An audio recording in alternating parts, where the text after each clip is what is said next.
Hello friends, దేవుని కృప వల్ల అయ్యగారు అమ్మగారు మీ అందరికీ దేవుని యొక్క విలువైన ప్రసంగములు స్వయంగా రాసినవి మీకు అందచేయాలని కోరుకుంటున్నాను.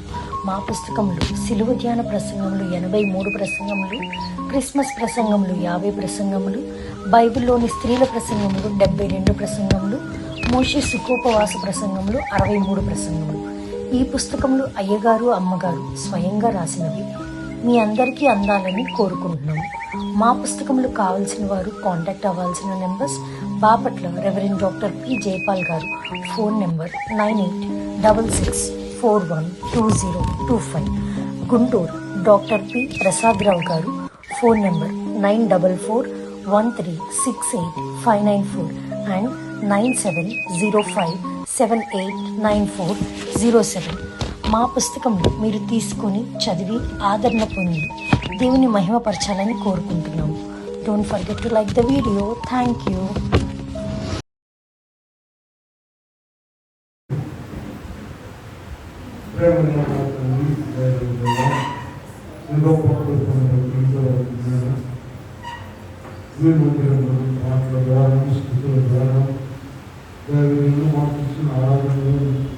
మీరు నడిపించింది ఇప్పుడు మాతో మాట్లాడుతుంది వాక్యమైన ఇస్తున్నాము. నిన్ను వెళ్తుంది ప్రార్థిస్తున్నాము. కూర్చుందాం. జయ ప్రభు యేసునే వెంబడించుచు జయముగా నడచెదను. యేసుతో జయముగా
నేను ఈ ఆజ్ఞ ఇచ్చితిని. నేనున్నట్టుగా పాలు తేనెలు ప్రవహించు దేశము మీ పితరులకు ఇచ్చేదనని వారితో నేను చేసిన ప్రమాణమును మీరు నా వాక్యము విని నేను మీకు ఆజ్ఞాపించు విధులన్నిటిని బట్టి ఈ నిబంధన వాక్యములను అనుసరించిన మీరు నాకు జనులయ్యుండి నేను మీకు దేవుడనయ్యుండి. ప్రేమైన దేవుడు బిడ్డారా, దేవుడు ఇంకెలా అనుగ్రహించు. వీళ్ళ వాక్యం అనేటువంటిది అన్ని కాలంలో అన్ని ప్రదేశాల్లో అందరి మనుషులకు సరిపోను రాయబడింది. దేవుడు ఇప్పుడు 2000 సంవత్సరాలు 4000 సంవత్సరాల క్రితం రాసిందే అనడానికి వీల్లేదు. ఈనాటి పరిస్థితులు కూడా సరిపోతుంది. చూడండి, ఇక్కడ ఇనుప కొలిమిలో నుండి ఐగుప్తులో ఐగుప్తు అంటే లోకం అండి. దేవుడు మమ్మల్ని తీసుకొచ్చారని చెప్తూ ఉన్నాడు. ఇప్పుడు ఇనుప కొలిమి ఉన్నదండి. క్రీస్తు ప్రభుని ఎరగకుండా అన్యులుగా ఉన్న వారందరూ కూడా, విగ్రహారాధనలో ఉన్న వారందరూ కూడా ఇనుప కొలిమిలో ఉన్నట్లేదు. వారి ఆచారాలు అలవాట్లు మనం చూస్తూనే ఉన్నాము. అందులో నుంచి అదొక పెద్ద ఇనుప కొలిమి. ఇక్కడ ఖాళీ నరకంలో కాలిపోతారు. వాటికి దిక్కు లేదు, దారి లేదు, త్రోవ లేదు. అయితే దేవుడు కొంతమందిని ఏర్పరచుకుని, అంటే మిగిలిన వారిని దోషి వేసేయడానికి కాదండి, అందరినీ ఏర్పరచుకుంటున్నారు వరుసగా. అందులో నుంచి మమ్మల్ని తప్పించారు కనుక ఇక్కడ వాక్యంలో ఏం చెప్తున్నాడంటే ఇర్మియా గారి ద్వారా దేవుడు తన ఆత్మ ద్వారా మీరు నా వాక్యం విని నేను మీకు ఆజ్ఞాపించులన్నిటిని బట్టి ఈ నిబంధన వాక్యములను అనుసరించి నడాలా మీరు నాకు జనులయుందురు దేవుడని. ఆయన మనకు దేవుడిగా ఉండడం, మనము ఆయన బిడ్డలుగా ఉండడం అనేటువంటిది చాలా గొప్ప సంగతి. ఈ దినము ఆయన మాటలు, ఆయన వాక్యం మనం వినాలని, అనుసరించాలని ప్రభువు కోరుకుంటున్నాడు. యెషయా గ్రంథంలోకి వెళ్దాం. చూడండి, 1వ అధ్యాయంలో 19వ వచనంలో ఒకసారి మాట చూద్దాం. యెషయా గ్రంథము అక్కడ ఆపేసేయండి, కరెంట్ పోయింది కదా. నేను సంబంధించిన మాట వినిన ఎడల మీరు భూమి యొక్క మంచి పదార్థములను అనుభవించు. చూడండి, యెషయా గ్రంథము 1వ అధ్యాయము 19వ వచనం చూడండి, మంచి మాటలు ఉన్నాయి చూడండి. మీరు సమ్మతించి నా మాట వినిన ఎడల మీరు భూమి యొక్క మంచి పదార్థములను అనుభవింతురు. సమ్మతింపక 20వ వచనం తిరుగబడిన ఎడల నిశ్చయముగా మీరు ఖడ్గము పాలకులు. వీరారా, ఆయన మాట విన్నటువంటి వారికి మంచి పదార్థములు, అన్యులు కూడా ఆయన మాట ఎరగని వారు, వినని వారు మంచి పదార్థాలు తింటున్నారు అనుకోండి, అనుకోవాకండి. అవి వారు తినే మంచి పదార్థాలు కావు. వీరు తినేది ప్రభువును కలిగి ఉన్నటువంటి వారు తినేది తక్కువ పదార్థాలైనా కూడా ఎక్కువ బలము, ఎక్కువ ఆనందము, ఎక్కువ సంతోషం దేవుడు వారికి ఇస్తాడు. మర్చిపోవాలి. కనుక ఇక్కడ ఎంత గొప్ప మాటలు రాయించారో మీరు ఒకసారి చూడండి. ఇలా మీరు సమ్మతించి నా మాట వినినేయడలా భూమి యొక్క మంచి పదార్థం. మంచి మాట చెప్తే ఎవరికైనా ఇష్టం లేదండి, ఇష్టమే. ఈ మాట ఇది మన వాక్యం ఏంటంటే దేవుని మాట వినాలి. మనం దేవుని మాట వినుట, వినకపోతే ఏమైంది, వింటే ఏమైంది? ఎక్కడుందండి దేవుని మాట? ఇదిగో మన చేతులాగా రాసి ఇచ్చినటువంటి గ్రంథం నిండా మనకు ఆయన మాట ప్రతి ఆదివారం ప్రతి కోరికలో మనం చెప్పుకున్నాం. వాటిని మనం విని వాటి ప్రకారం చేసినట్లయితే గొప్ప కార్యములు.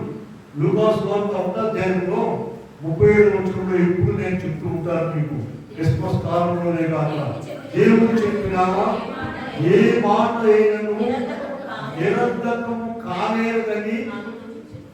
ఏ మాట అయినా సరే ఆయన మాట చెప్పారంటే అది నిరర్ధకం కాదు. చూసారు, ఇప్పుడు చదివిన దాంట్లో యెషయా గ్రంథంలో 1వ అధ్యాయం 20వ వచనం ఏముంది? సమ్మతింపక తిరుగబడిన ఎడల నిశ్చయముగా మీరు ఖడ్గము పాలకులు.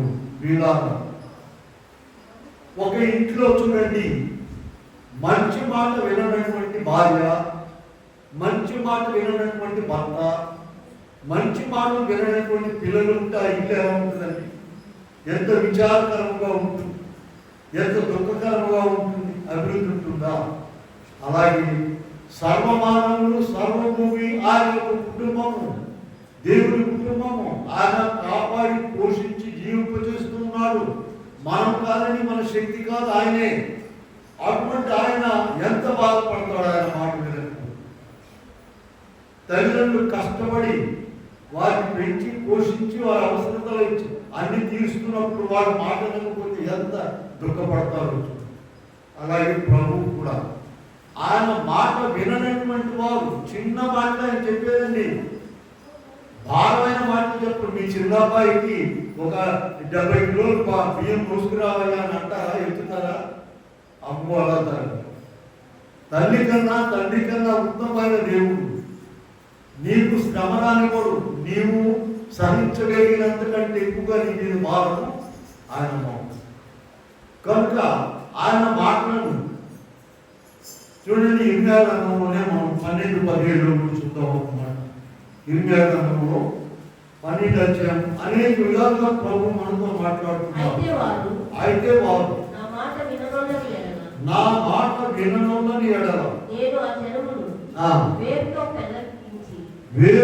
పెళ్ళగించి బొత్తిగా నాశనం చేసి. ప్రియులారా, 12వ అధ్యాయంలో మనము 17వ వచనం చూస్తున్నాం. అయితే వారు నా మాట విననొల్లని యెడల నేను ఆ జనమును వేరుతో పెళ్ళగించి బొత్తిగా నాశనం చేతును. ఇదే యెహోవా. మాట విన్నట్లయితేనేమో భూమి యొక్క మంచి పదార్థాలు తింటారు.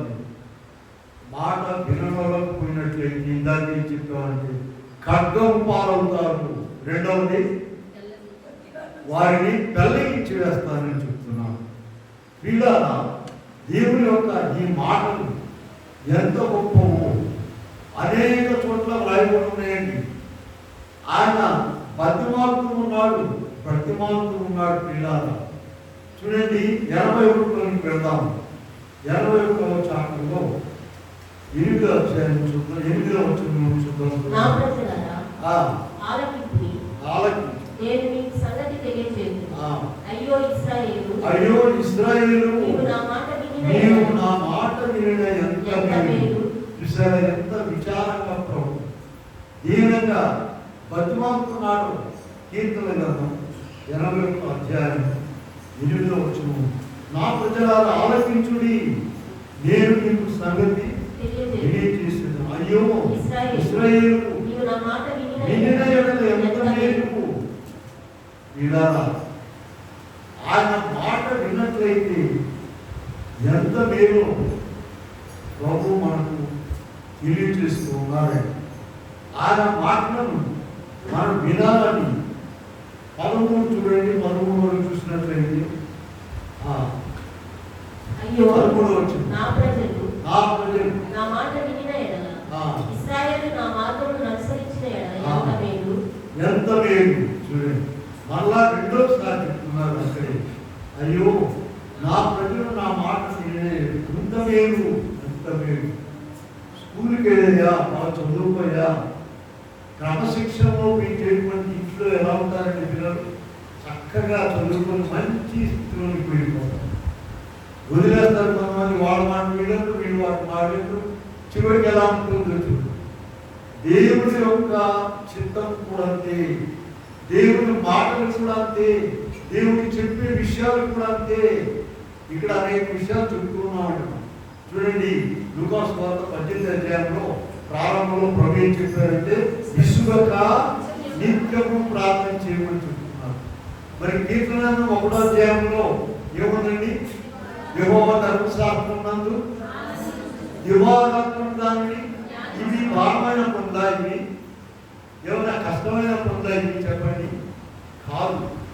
ఆ చిన్న పని చేయలేకుండా లోకంలో, లోక వ్యాపారంలో, లోక పనుల్లో నిమగ్నం అయిపోయారంటే అంటే వాటిని మానేమని కాదండి.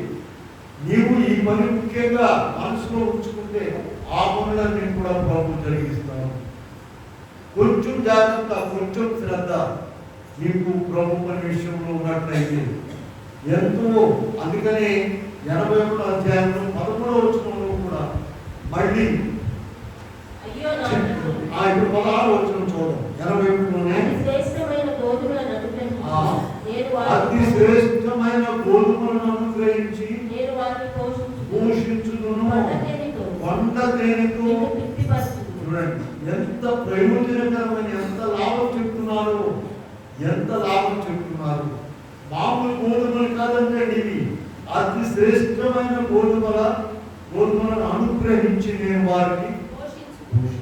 ఎవరండి? ఆయన మాట వినేటువంటి చిన్న మాట, ఒక్క మాట. విశ్రాంతి దినమును పరిశుద్ధముగా ఆచరించుటకు జ్ఞాపకం. నిర్గమకాండం 20వ అధ్యాయంలో ఉన్నాయి పదార్థాలు, ద్వితీయోపదేశకాండం 5వ అధ్యాయంలో.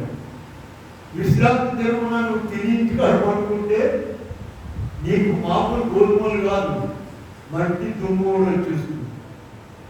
ఇలా కనుక ఆ కొంచెము సమయం, కొంచెము భక్తి, కొంచెము, ఆ కొంచెమే నిన్ను కాపాడుతుంది. లెక్క లేకుండా ఉన్నావు అనుకోండి, కూడా జరుగుతుంది, ప్రార్థన జరుగుతుంది అని తెలిసివాడ వీళ్ళ ఒక ఆమె అక్కడ స్వస్థాల శుక్రవారం ప్రార్థన జరుగుతుంటే ఇంటికాడ పడుకుని నిద్రపోతుందంట. ఒకరోజు కర్ర తీసుకుని లేపారంట కర్రలో. ఆడ ప్రార్థన నువ్వు పడుకున్నాయండి, మరి నువ్వు పరిగెత్తుకొచ్చి చూడండి దేవుడి ప్రేమ ఎంత గొప్ప. నీకన్నీ తెలిసి కూడా ఇలా దేవుడి పనిచేయలేము, ప్రోత్సహించాలి, మనం ఎంకరేజ్ చేయాలి, బలపరచాలనుకున్నప్పుడు మనము అక్కడ వచ్చి మనం కనపడాలి, ఉండాలి. ఇవి చేసే పని కాదు. కనుక ప్రభు చెప్పిన ఈ మాటలన్నీ కూడా చూడండి 95లోనికి వెళ్దాం. 95:7 కూడా చూద్దాం. 95:7 ఏముందో చూడండి. రండి నమస్కారం చేసి సాగిలపడదాము, మనలను సృజించిన యెహోవా సన్నిధిని మోకరించుదాము. నేడు మీరు ఆయన మాట అంగీకరించిన ఎడలా, నేడు మీరు ఆయన మాటను అంగీకరించిన ఎడలా. ఒక మాట దయచేసి గమనించండి. దేవుడు తల్లి కన్నా తండ్రి కన్నా ఉత్తముడని చెప్పుకున్నాం కదండి. మన తల్లి తండ్రి భారమైనటువంటి పని పెడతారా పిల్లలకు? ఆయన కూడా అసలు భారమైన పని, కొంచెం చిన్న పని ఆయన ఇస్తుంటారు. ఆ చిన్న పనిని మనం అందరూ ఏం చెప్తున్నామంటే లూకాసు వార్త 18:1 ప్రకారంగా అయ్యా 2 పూట్ల 3 పూట్ల ప్రార్థన చేసుకుని మా ఇంటికి వచ్చినా కూడా సంగతులు కానీ వేరేవాడు కానీ ఆ మాట ఈ మాట వచ్చిన పని మాట్లాడే నేను మటుకు ఒక మాట చెప్తావా, 2 పూట్ల ప్రార్థన చేస్తున్నారా, 2 పూటలు తింటున్నారా అనే ప్రశ్న. అది అడగాల్సిన ప్రశ్న కాదు, వాళ్ళు చెప్పాల్సింది కాదు. నువ్వు చెప్పేది 2 పూటలు తింటున్నారా అని. 4 పూటలు తింటున్నా. ఒక పూట తినే ఒక రోజు కంటే ఒకసారి తినేవాడు యోగి అండి. రోజుకు ఒకసారి తినేవాడు ఎవరు చెప్పండి? యోగి. 2 సార్లు తినేవాడు భోగి, 3 సార్లు తినేవాడు రోగి, 3 మార్లు 4 మార్లు తినేవాడు రోగి అన్నమాట. అది కోపం వచ్చేసి 2 సార్లు తినేవాడు ఎవడండి? భోగి. కోపం అనుభవించేవాడు బాగా సాగుతుందండి. 2 పూటలు తింటాడు. అసలు ఒక పూటే తినేటువంటి ఆయన యోగి. ఆయన పరలోక సంబంధమైంది. కనుక ఇక్కడ మనం చూసినట్లయితే 2 పూటలు వచ్చేస్తారమ్మా మీరు అడిగితే ఎట్లా ఉంటుందండి? నువ్వు చెప్పేది ఏంటండి? 2 పూటలు ప్రార్థన చేస్తున్నారా? ఇది కొంచెం కష్టమైన పని. ముందుకు తింటామైతే బాగుంది కానీ ఇది ఎట్లాగండి? ప్రభు చెప్పిన మాట ఎంతో దీవెనకరమైనది. ఇక్కడ మనం చూస్తే సరే ఇప్పుడు మత్తయి సువార్తలోనికి వెళ్దాం. 7వ అధ్యాయంలో ప్రభు చక్కగా ఒక మాట చెప్తున్నారు. 7:24 ఒకసారి చూడండి. మత్తయి సువార్త. కాబట్టి ఈయన మాటలు విని వాటి చొప్పున చేయు ప్రతివాడు బండ మీద తన ఇల్లు కట్టుకున్న బుద్ధిమంతుని పోలి ఉండును. వాన కురిసెను, వరదలు వచ్చాను, గాలి బండ మీద వేయబడిన కనుక ఇలా వాక్యం జాగ్రత్తగా అందుకనే రాసి పెట్టుకోవాలని చెప్పారు దేవుడు. బైబిల్ మూసేస్తా వెళ్తావు, నువ్వు బాగుందని వాక్యం అనుకుంటావు, మళ్ళీ ఎక్కడ దొరుకుతుంది నీకు? 66 పుస్తకాలు ఏ లెక్క ఉందో నీకే తెలియదయ్యా. ఈయన మాటలు విని వాటి చొప్పున చేయి పెట్టివాడు బండ మీద తన ఇల్లు కట్టుకున్న బుద్ధిమంతులు పోలి ఉన్నాడు. వాన కురిసెను, వరదలు వచ్చాను, అయితే ఆ ఇల్లు మాత్రం ఏది ఇబ్బంది లేకుండా ఉందంట. దేవుని మాటలు వినని వారి సంగతి చదవండి. తర్వాత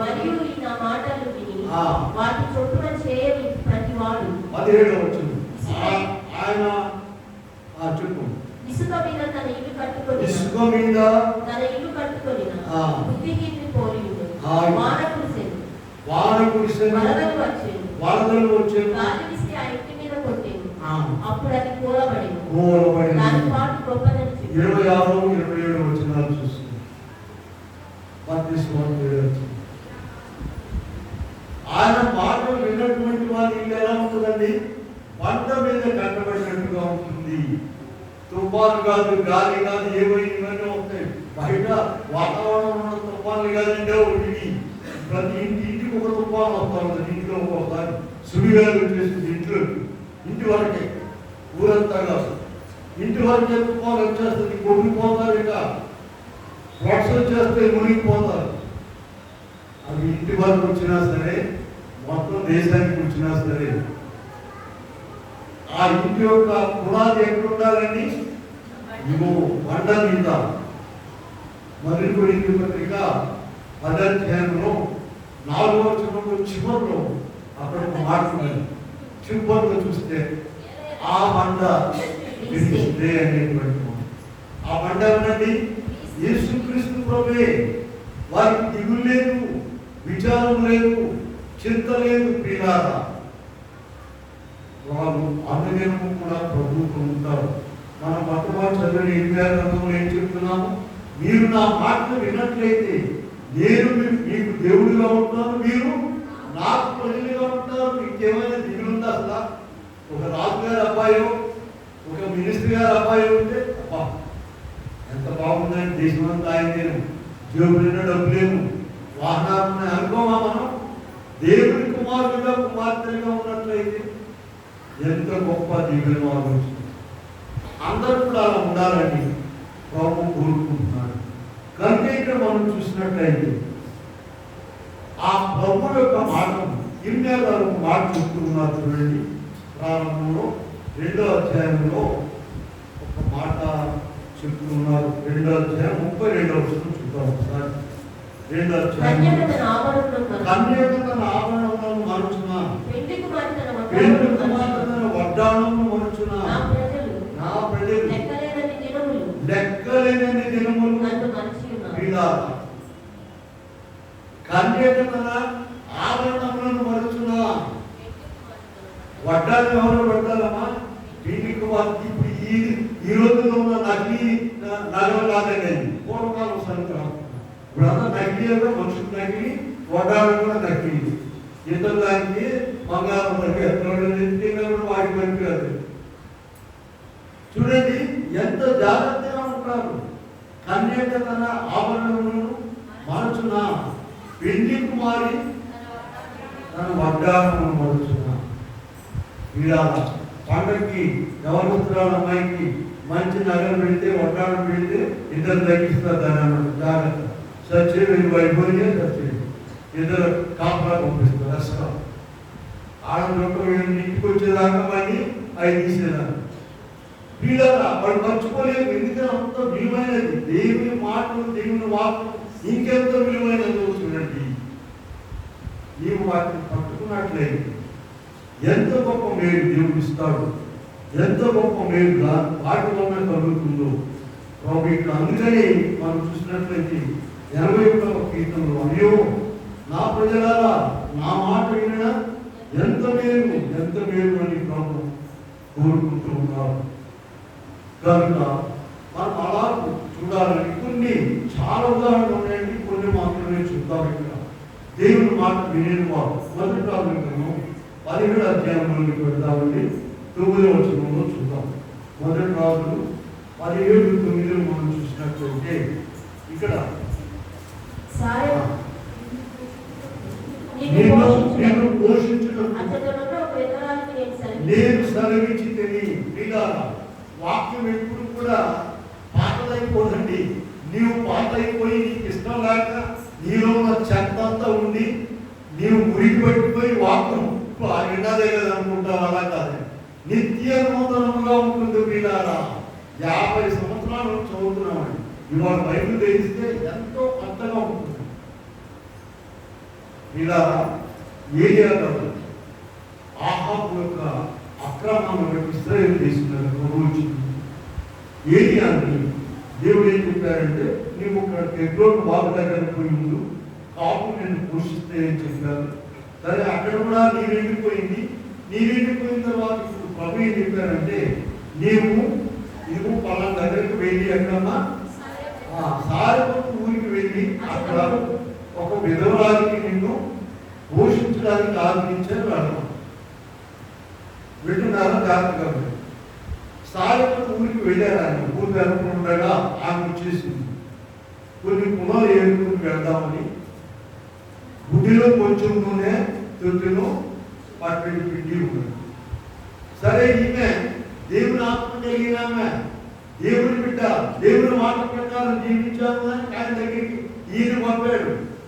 దేవుడు దైవ సేవకులను పంపించాడు. వెళ్ళిన తర్వాత ఏం చెప్పాడంటే అక్కడ ఇప్పుడు ఆమెను పిలిచేమన్నాడు. అప్పుడు ఏది ఆనుకోయిందనెను, భయపడవద్దు. త్రాగుటకై పాత్రలో కొంచెం నీళ్లు తెమ్మని చెప్పాడు. తాగడానికి కొంచెం నీళ్లు తెమ్మన్నారు.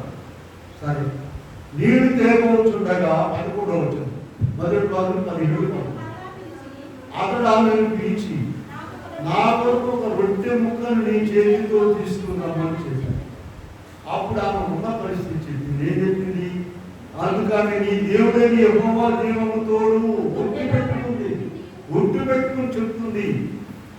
దొడ్డిలో పట్టెడు పిండియు ఉద్దిన కొంచెములు నీరు నా యొద్ద ఉన్నవే గాని అప్పం ఒకటైనను లేదు. మేము చావక ముందు నేను ఇంటికి పోయి వాటి నాకును నా బిడ్డకును సిద్ధము చేసుకొని కొన్ని పుల్లలు ఏరులకై వచ్చినాను. చూసారండి, మేము చావక ముందు అనేక మంది కరువు చేసింది, చనిపోతున్నారు ఆహారం లేక.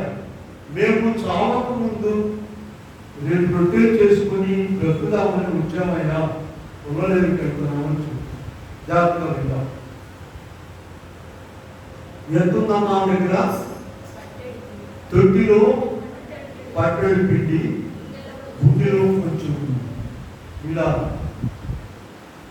ఇప్పుడు ఏం చెప్తున్నాడు దైవజనుడు? అప్పుడు ఏది ఇట్లా భయపడవద్దు, పోయి నీవు చెప్పినట్లు చేయి. చెప్పినట్టే ఏంటి? ముందు నా కొరకు కప్పమును చేసి మొదట ఒక అప్పం చేసి నా దగ్గర తీసుకురా. తరువాత నీవు నీ బిడ్డకును అప్పములు వీలారా ఈ దినాల్లో మన జ్ఞానం చొప్పున ఆలోచిస్తే ఎంత స్వార్థమైన ఆయనకి. కొంచెం పిండి ఉందంటే ఏమంటున్నాడు? ముందు నాకు అప్పం. ఇంతకంటే స్వార్థమైన ఉందా? ఇలా ఆలోచించండి. దేవుని మాట, దైవజనుడి మాట, ఈరోజు మంచి మాట మాట్లాడినా కూడా 3 రకాలుగా తిప్పి దాన్ని. ఎందుకని? ఈ అక్రమం, అపవిత్రత ఎక్కడ ఉందండి? నీలో ఉన్నది. దైవజనుడిలో లేదు, దేవుని వాక్యంలో అస్సలు లేదు. చూడండి మీ బైబిల్లో ఏం చెప్తున్నాను? అయ్యా, తొట్టిలో పట్టెడు పిండి, గుడ్డిలో కొంచెం నూనె తప్ప లేదని చెప్తుంది ఓ పక్కని. ఈయనేమంటున్నాడు? భయపడద్దు, ముందు నాకు ఒక అప్పం చేస్తుంది. ఎంత స్వార్థం అండి అని అనిపిస్తుందా? ఇలా దేవుని మాటలు, దైవజనుని మాటలు ఎలా ఉంటాయో చూడండి. ఆయన అలా చేసేది కదండి నా దగ్గరికి పంపించాడు దేవుడు. నిన్ను పోషించుటకు, చెప్పండి అక్కడ, నిన్ను పోషించుటకు. చూడండి, ఆమె అంత ధనవంతురాలు. దేంట్లోనండి? కనబడేటువంటి ధనం కాదండి ఆమె దగ్గర ఉన్నది, దైవ శక్తి అనే ధనము. మా నాన్నగారు ఆయా ఊళ్ళకు వెళ్ళేవాడండి. ఎవరు వెళ్ళినప్పుడు ఉండడానికి సరే 2-3 సేవకులు వెళ్ళేవాడు కదా.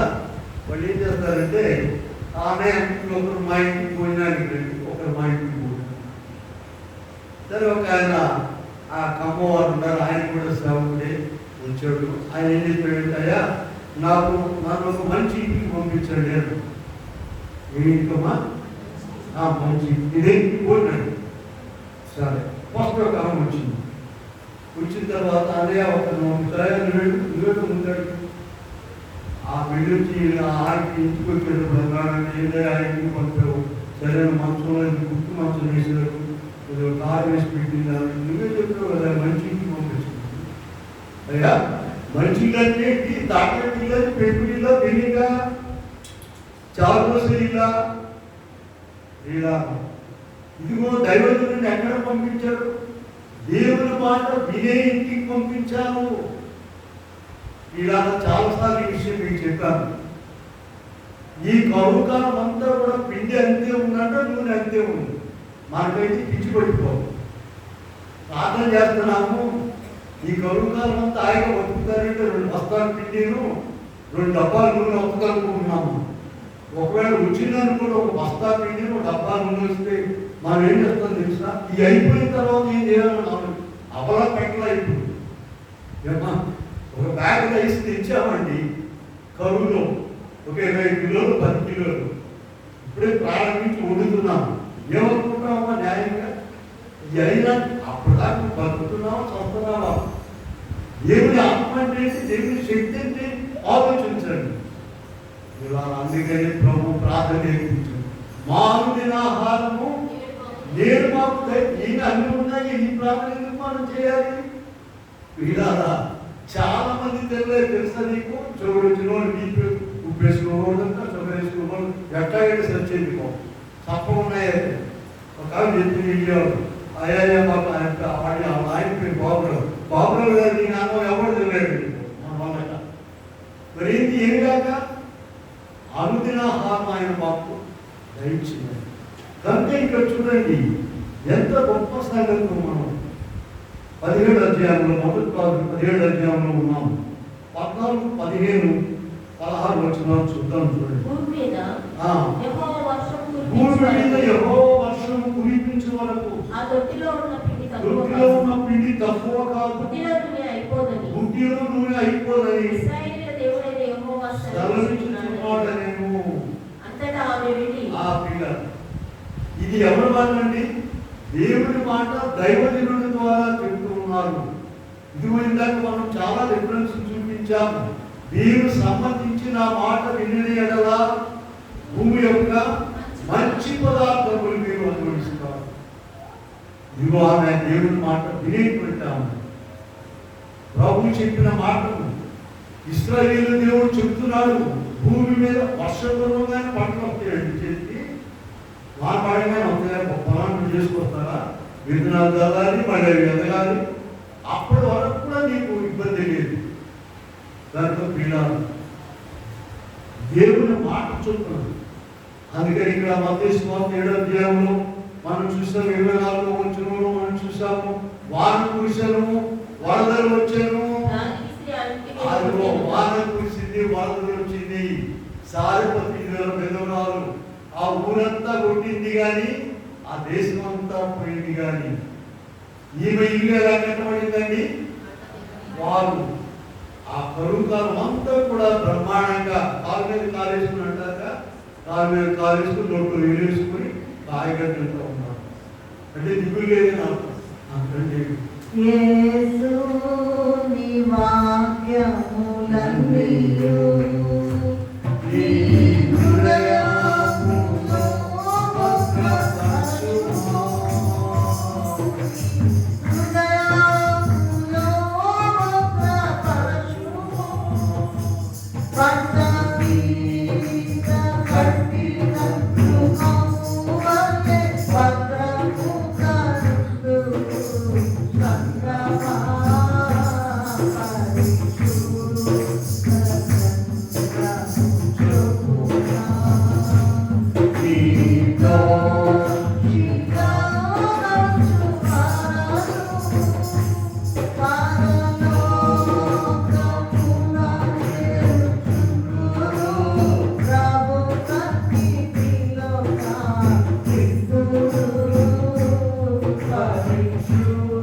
వివాహంలో ప్రభు ఉన్నారండి.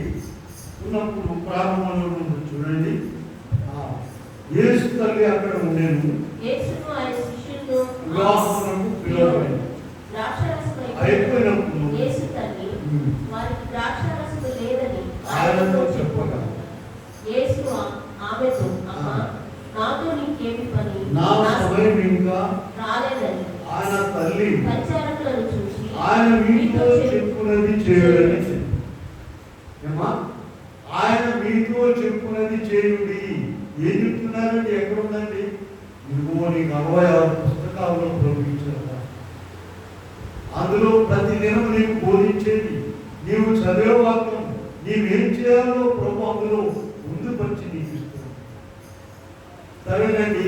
అక్కడ ఆ ప్రాంతంలో ద్రాక్షారసం ఇస్తూ ఉంటారు.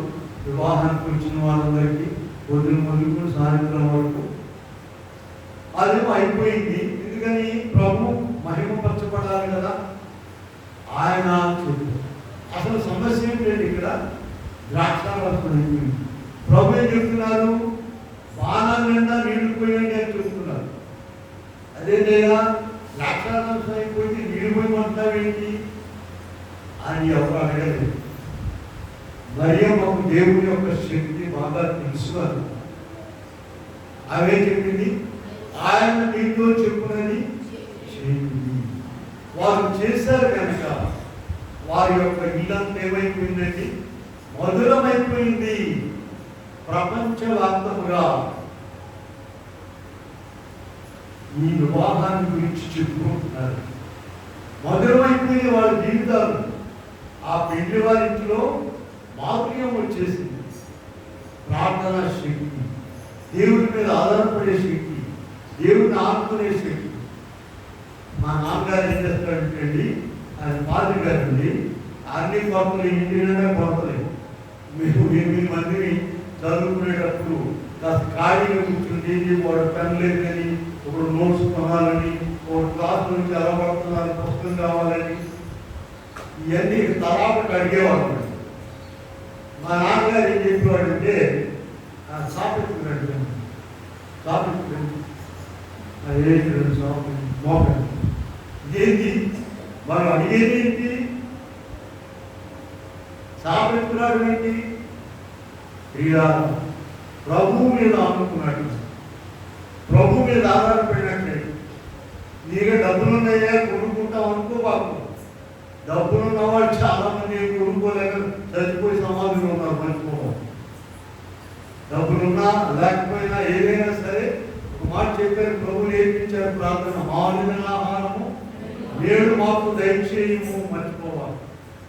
కనుక కానాను వివాహంలో ప్రభు చెప్పిన మాట ప్రకారం చిన్న పని, చిన్న మాటలాగానే ఉంటుందండి ప్రభు చెప్పేది. ఇక్కడ మనం ప్రతి ఆదివారం కూడికలు ఏం చెప్తున్నామా? 2 పూట్ల చెప్పండి. ఆ 2 పూట్ల అన్ని విషయాలు చెప్పుకోండి ప్రభువుకు, అన్ని విషయాలు చెప్పుకొని ప్రార్థన చేయాలి. ప్రార్థన ఎంత గొప్ప మాట. వాక్యం ఎప్పుడు చదవాలమ్మా? కీర్తన 55 చూడండి. దావీదు గారు 55:17 ఎన్నిసార్లు ప్రార్థన చేశారు ఆయన? రాజు గారండి. సాయంకాలమున ఉదయమున మధ్యాహ్నమున ధ్యానించు. వీళ్ళ 3 పూట్ల ఇంటికాడ ఊరికినేనైనా కూర్చుంటారు కానీ 7 సార్లు ప్రార్థన చేయరు, వాక్యం చేయరు. ఎందుకమ్మా? ఎందుకని చదువు? దెయ్యం పట్టుకుంటే ఎట్లా చదువుతారు? దయ్యం వాక్యం చదవలేదు, ప్రార్థన ఇలా. సరే, ఇంకా ఒక మాట చూద్దాం. లూకాసు వార్త 8వ అధ్యాయంలోకి వెళ్దాం. ఇంకొక మాట చూద్దాం. ప్రభు మాట విని గొప్ప దీవెన పొందిన వారు అనేక మంది ఉన్నారు. ఇదిగో సాయంత్రపు వివరాలు.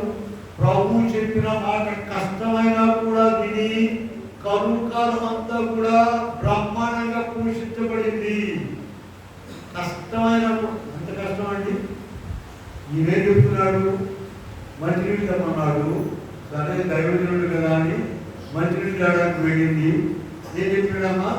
ఒక అప్పో చేసి ముందు నీళ్ళు కావాలి. ఎంత కష్టమైన పని చేసింది చూడండి. కరువు కాలం అంతా కూడా పోషించారు. ఇదిగో కానాను పెళ్లి విందులో ప్రభు చెప్పిన పని చేశారు కనుక వారి వివాహం ఏమైంది చెప్పండి? మధురమైపోయింది. ప్రపంచ వ్యాప్తంగా చెప్పుకుంటున్నాం. ఇదిగో ఇక్కడ ఈ విషయం కూడా చూద్దాం. మనం లూకాసు వార్త 8వ అధ్యాయంలో 41వ వచనంలో చూస్తే ఒక సమాజ మందిరపు అధికారి యాయిరు వచ్చి ఏం చెప్తున్నాడంటే తన 12 ఏళ్ల కుమార్తె చాలా సిద్ధముగా ఉన్నది. ఆయన బతిమాలి. చూడండి, ప్రభు చాలా బిజీగా ఉన్నారు. అనేక మంది ఆయన వెంబడిస్తూ ఉన్నారు కనుక బాగు చేస్తూ ఉన్నారు. ఇక్కడ లూకాసు వార్త 8వ అధ్యాయంలో 43వ వచనంలో మనం చూసినట్లయితే ఇప్పుడు 12 ఏళ్ల నుండి రక్తస్రావము గల ఒక స్త్రీ ఎవరి చేతను స్వస్థత నొందనిదై. ఇప్పుడు దారిలో ఏమైందంటే ప్రభు వెళ్తున్నాడు, యాయిరింటికి వెళ్తూ ఉన్నారు. ఈ లోపల ఏమైందంటే 12 ఏళ్ల నుండి రక్తస్రావం కలిగిన స్త్రీ వచ్చి ప్రభువును ముట్టి బాగుపడింది. కొంత ఆలస్యమైంది. ఈ లోపల యాయిరింటి దగ్గర నుంచి మనుషులు వచ్చారంటే చదవండి. 49వ వచనం చూద్దాము.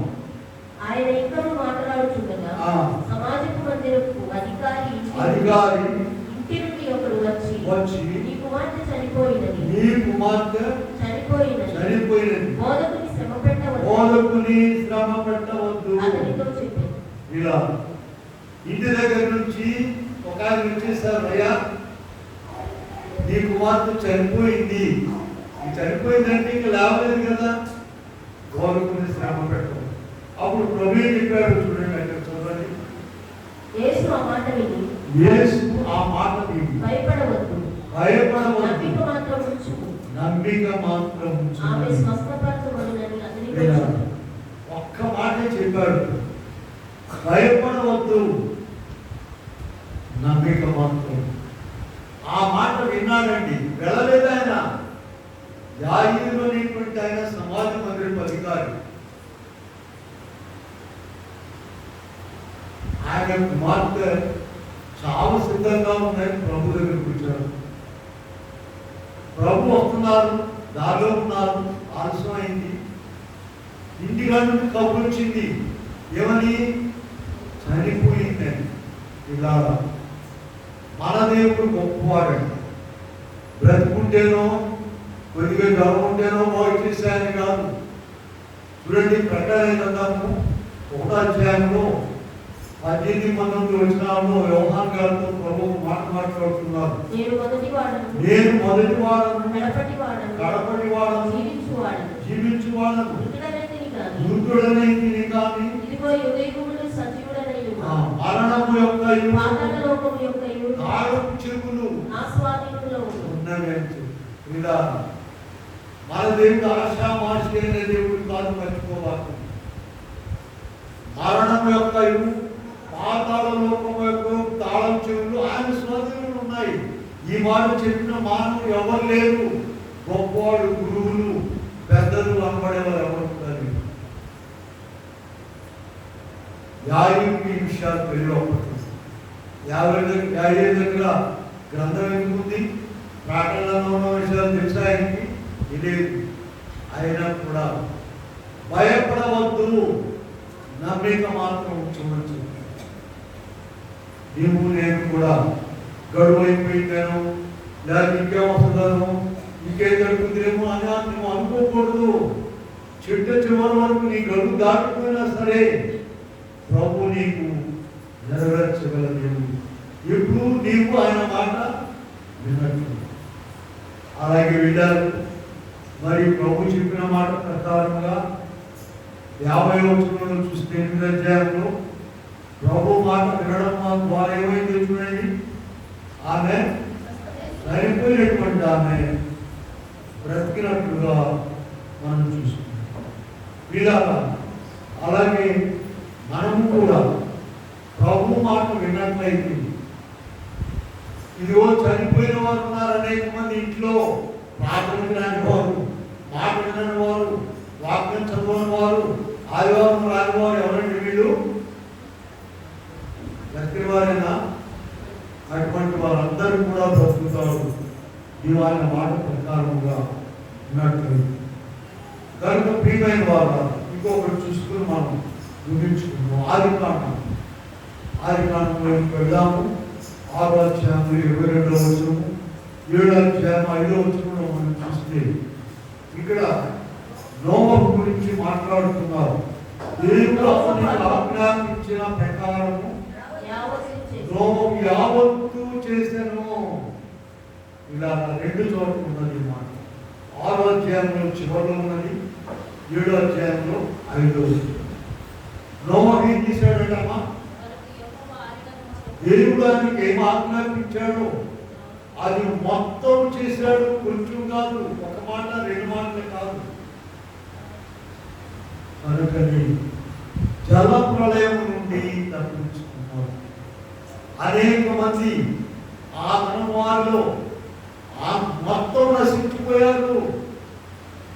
వీళ్ళ ఆలోచనలో మనం చూసినట్లయితే అక్కడ ప్రభు చెప్తున్నారు, ఈ తరం వారిలో నీవే నీతిమంతుడవు. అంతా కూడా ఎలా చెడిపోయిందో ప్రభు చెప్తున్నారు.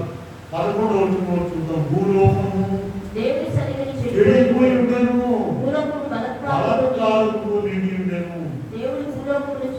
అది చెడిపోయి ఉండెను. సమస్త నరులు ఇదిగో ఆనాడు జల ప్రళయం ద్వారా ఆ మొత్తాన్ని సర్వనాశనం చేసి దేవుడు ఒక నోవ కుటుంబాన్ని కాపాడు. ఈనాడు అంతకన్నా ఎక్కువగా చెడిపోయిందండి దేశం, ప్రపంచం. అయితే క్రీస్తు కొరకే వచ్చి రక్షణ మార్గం చూపించి వెళ్ళారు. ఆనాడైతే మనము చూడండి, 6వ అధ్యాయంలో 11వ వచనంలో ఓడలో ప్రవేశించిన వారు ఎంతమంది చూడండి. 6వ అధ్యాయంలో 11వ వచనంలో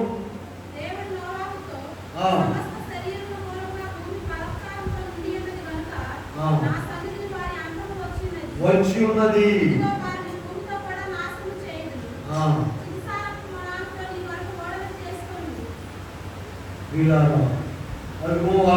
వారి గృహంలో ఉన్నటువంటి 8 మంది మాత్రమే. 13వ వచనం చూద్దాం. 7వ అధ్యాయం 13. ఆ దినమందే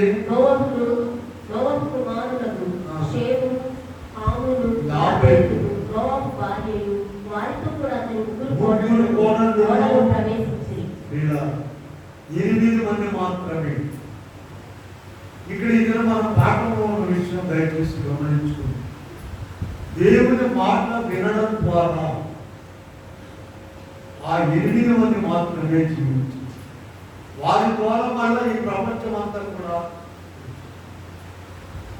నీవు నేను కూడా ఆయన మాట ప్రకారం జీవించినట్లయితే, పూర్వకాలం అయితేనండి పాత నిబంధన కాలంలో ప్రార్థన చేసుకోవడం, 2 పూటలు చేసుకోవడము, వాక్యం లేదు వారికి చదవడానికి బైబిల్. ఇప్పుడైతే దేవుని ప్రేమ ఇంకా ఇంకా పెరిగిపోతుంది కనుక మామూలుగా ఆయన బిడ్డల పట్ల ఇంకా కొత్త విషయాలు దేవుని వాక్యం ఇచ్చారు, సన్నిధి ఇచ్చారు, ప్రార్థన చేసుకుంటే అని చెప్తున్నారు. ఇన్ని విషయాలు చెప్తున్నారు కానీ ఈనాడు మన కొరకు అగ్ని ప్రళయం సిద్ధంగా ఉంది. అక్కడ జల ప్రళయం అందరిని నాశనం చేసింది. చూడండి, అగ్ని ప్రళయం ఎక్కడ ఉందో చూద్దాము. 2వ పేతురు పత్రికలోని పెడతాం. 2వ పేతురు పత్రికలోని పెట్టినట్లయితే 3వ అధ్యాయంలో చూద్దాము. అయితే ప్రభు దొంగ వచ్చినట్లుగా వచ్చును. అదే వచ్చును. 3వ అధ్యాయం. విగ్రహమైన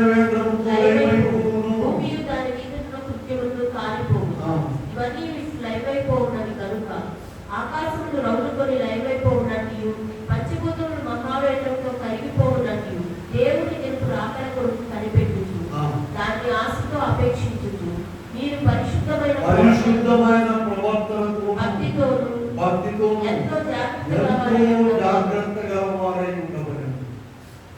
ఇలా పరిశుద్ధమైన ప్రవర్తనతో భక్తితో ఎంతో జాగ్రత్తగా వారై ఉండవలెను. ఒక మాట జాగ్రత్తగా వినండి దయచేసి. మాట్లాడుకోవచ్చు. పరిశుద్ధమైన ప్రవర్తనతోనూ భక్తితోనూ జాగ్రత్తగా ఉండండి. ఉండలేరు, ఉంటారు. ఎలా ఉంటారో తెలుసా? ప్రతిదినము ఆయన సన్నిధిలో కనిపెట్టేవారు, ఆయన శక్తిని పుట్టేవారు, ఆయనకు అన్ని విషయాలు చెప్పుకునేవారు. ఇదిగో నా దేవుడి సన్నిధికి వెళ్తున్నాను. ఇలా ఏం చేస్తారంటే, స్కూల్లో ఎవరన్నా అంతేను, వాడు వస్తువులు నాకేంటేను పరిగెత్తుకుని ఎవరు చెప్తారమ్మా? వాళ్ళ అమ్మా నాన్న చెప్తారు, వాళ్ళ వాళ్ళని చెప్తారు. తాగాలేదు ఆడేప్పుడు చూస్తుంది. మనము కూడా ప్రభువుకి చెప్పుకోవడం ద్వారా మన భారం దిగిపోవాలి. ప్రయాసపడి భారం మోసుకుంటున్న సముద్రమైన వాళ్ళ అది చెప్పబడినట్లు విధానమును నీవు అలవాటు చేసుకోవాలండి. ప్రతి దినము ప్రభు సన్నిధిలోనికి వెళ్ళి అన్ని ఆయన చెప్పుకుంటే ఆయన వింటారు, నెరవేరుస్తారు, ఆ నమ్మిక నీకు ఉండాలి. కనుక ఇక్కడ ఇప్పుడు నుంచి ప్రక్కకి ఎందుకు వెళ్ళామంటే మనం చూడండి, మొదటి 2వ పేతురు పత్రిక 3వ అధ్యాయంలో 12వ వచనంలో ఏముందంటే, మీరు పరిశుద్ధమైన ప్రవర్తనతోనూ భక్తితోనూ జాగ్రత్తగా ఉండండి. దేవుని శక్తి లేకుండా, దేవుడు లేకుండా పరిశుద్ధమైన ప్రవర్తన రాదు, భక్తి రాదు. జాగ్రత్తగా ఉండడానికి నీ తెలివితేటలు, నీ యొక్క డబ్బు, నీ యొక్క యుక్తి, భక్తి నిన్ను రక్షించలేదు. ప్రతిదినము ప్రభు సన్నిధిలో ప్రార్థించుకోవాలి. పిల్లలు నేను చాలాసార్లు చెప్పాను కదా, సెల్ ఫోన్ రోజు ఏం చేయాలమ్మా? ఛార్జ్ పెట్టాలి. ఛార్జ్ పెట్టుకోని ఏమైంది? తెలుగులో చెప్పండి, ఇంగ్లీష్లో చచ్చిపోతుంది. మనం కూడా ఏం చేయాలి? ఆయన సన్నిధిలో ఛార్జ్ పెట్టుకోవాలి. చూడండి, ఉద్యోగాలు చేసేవాడు తెలుసండి, ఉద్యోగాలు చేసి రిటైర్ అయిన తర్వాత ఎస్టీ ఆఫీసులో పెన్షన్ ఇస్తారండి. అక్కడికి ప్రతి సంవత్సరము వెళ్ళి మేము బతుకున్నామని కాగితం అదే నిజమేనండి చెప్పింది. ఏం చేయాలి? వాళ్ళకి కనబడుతుంటే ఏదైనా కాగితం ఇవ్వాలి. బతుకున్నామని ఇచ్చిన వాళ్ళు అప్పుడు మళ్ళీ నెలంతా పెన్షన్ ఇస్తారు. మళ్ళీ నవంబర్లో ఎప్పుడు మళ్ళీ బతుకున్నాం. రోజు బతుకున్నాయనికి మరి ఆయనకి కాగితం సబ్మిట్ చేయలేదు. రోజు బతికించేది ఎస్టీ ఆఫీస్ కూడా దేవుడా. ₹1,00,000 పెన్షన్ వచ్చే ఆయన కూడా చచ్చిపోతుంది. ఏం చేద్దాం? పెన్షన్ 1,00,000 వస్తుందో తెలుసా మీకు? చాలా మంది ఆయన కూడా చచ్చిపోయాడు. చూడండి, వాళ్ళు గవర్నమెంట్ వాళ్ళు ఇచ్చే సంవత్సరాలు ఒకసారి పోయి బతుకున్నామని ఇస్తున్నారే. ప్రతిరోజు నేను బ్రతికించేటువంటి ఆయనకు ఏం చేయాలి? నీవు ప్రతిరోజు కూడా నీవు లైఫ్ సర్టిఫికేట్ సబ్మిట్ చేసుకోవాలి. అయ్యా నేను బతుకున్నాను. చనిపోయిన గుర్తు, చనిపోయిన వాళ్ళు ప్రార్థన చేయరు, వాక్యం చదువు. చనిపోయిన వాళ్ళు ప్రార్థన చేయరు, వాక్యం చదువు. 3వ దినమా మందిరానికి రాదు. వాక్యం ఇప్పుడు కోటం జరుగుతున్నా కూడా రాదు. లైసెన్స్ తెచ్చుకున్నారు పర్వాలేదు. కనుక వీళ్ళ మనం సెల్ ఫోన్ కొన్ని వస్తువులు దేవుడు మనకి పాఠం బోధించడానికి ఇస్తాయండి. సెల్ ఫోన్ ఎలాగైతే ఛార్జ్ పెడుతున్నామో మనం కూడా ఏం చేయాలమ్మా? ప్రభు సన్నిధిలో ఛార్జ్ పెట్టుకోవాలి. ఇదంతా వైర్లెస్ సిస్టంలో ఆయన సన్నిధిలోనికి వెళ్ళి నీకు ప్రార్థన వచ్చినా రాకపోయినా వెళ్ళి ఆయన దగ్గర మొరపెట్టుకున్నట్లయితే గొప్ప కార్యాలు ప్రభు చేస్తారండి. గొప్ప కార్యాల క్రమాన్ని పోనేవాడు. ఆ క్రమాన్ని పోనిచ్చిన వారు ఎవరు చెప్పండి? అక్రమము చేసేవారు. అక్రమం చేసేవారి గురించి ఒక చిన్న రిఫరెన్స్ చూపించి నేను ఆగేస్తాను. మత్తయి సువార్త 7వ అధ్యాయం గురించి. మత్తయి సువార్త 7వ అధ్యాయంలో అక్కడ ప్రభు ఒక మాట చెప్తూ ఉన్నారు. 7వ అధ్యాయము 7వ వచనం, ప్రభువా ప్రభువా నన్ను పిలిచి ప్రతివాడు పరలోక రాజ్యంలో 22వ వచనం చూద్దాం. ఆ దినమందు అనేకులను చూచి ప్రవచింపలేదా? దయ్యములు వెళ్ళకపోలేదా? అద్భుతం చేయలేదని చెప్పుదు. అప్పుడు నేను ఎన్నడూ ఎరుగను అక్రమము చేయవాళ్ళారా. దయచేసి ఆలోచించండి, వాక్యాన్ని జాగ్రత్తగా ఆలోచించాలండి. దయ్యాలు వెళ్ళగొట్టారంట, అద్భుతాలు చేశారంట, మహత్కార్యాలు చేశారట. వాడు అక్రమం చేసేవాడా? ఒకప్పుడు చేశారు, ఇప్పుడు ఏమయ్యారండి? నదికి పడుతున్నారు. ఒక ఆయన చెప్తాడు, ఆ మందిరం కట్టి నేనే, ఈ మందిరం నేనండి. ఇప్పుడేం చేస్తాం? వెళ్ళట్లేదు. అసలు క్రమం లేదు, ప్రార్థనలో క్రమం లేదు, వాక్యజ్ఞానంలో క్రమం లేదు, ప్రభు సన్నిధికి రావడంలో క్రమం లేదు. ఈ బ్రతికే క్రమం లేకుండా. అందుకని ప్రభు ఏం చెప్తున్నారు? వాడు గొప్ప కార్యాలు ప్రభు దగ్గర అబద్ధం చెప్పలేరండి. వాడు నిజమే, వాడు చేసిన మాట నిజమే, అద్భుతాలు చేసిన మాట నిజమే, దయ్యాలు వెళ్ళగొట్టిన మాట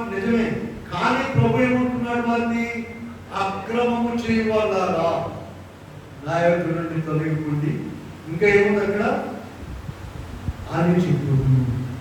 కనుక అటువంటి అక్రమం చేసే వారిలో మనం ఉండకుండా ప్రభు చెప్పిన మాట ప్రకారం ప్రభు ఏం చెప్పాడండి? మనం మొట్టమొదట ఈ వాక్యం చెప్పేటప్పుడు చెప్పాను, ఇదిగో మిమ్మల్ని నా మాట వినకపోయినట్లయితే వేరుతో సహా పెళ్ళగించేస్తానని, నా మాట వినకపోతే ఖడ్గం పాలవుతారని చెప్పారు.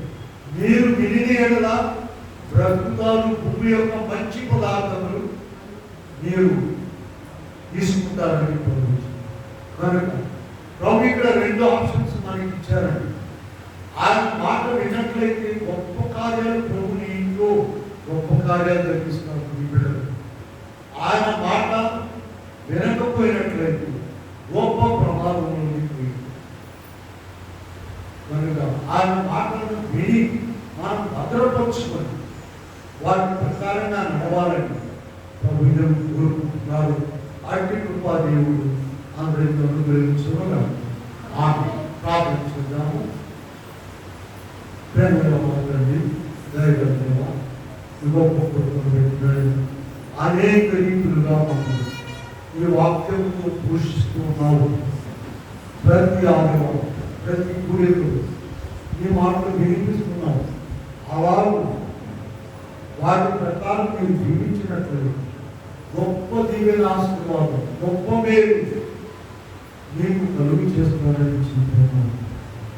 కనుక మేము అలాగే మీ మాట ప్రకారం జీవించి మీకు ఇష్టమైన వారిలో ఈ బిడ్డలుగా ఉంటుంది. అనేక దీవెనలకు మీకు దయచేయండి. వచ్చిన ప్రతి బిడ్డను దీవించి ఏ నామంలో వేడుకొని ప్రార్థిస్తున్నాము. ఆమె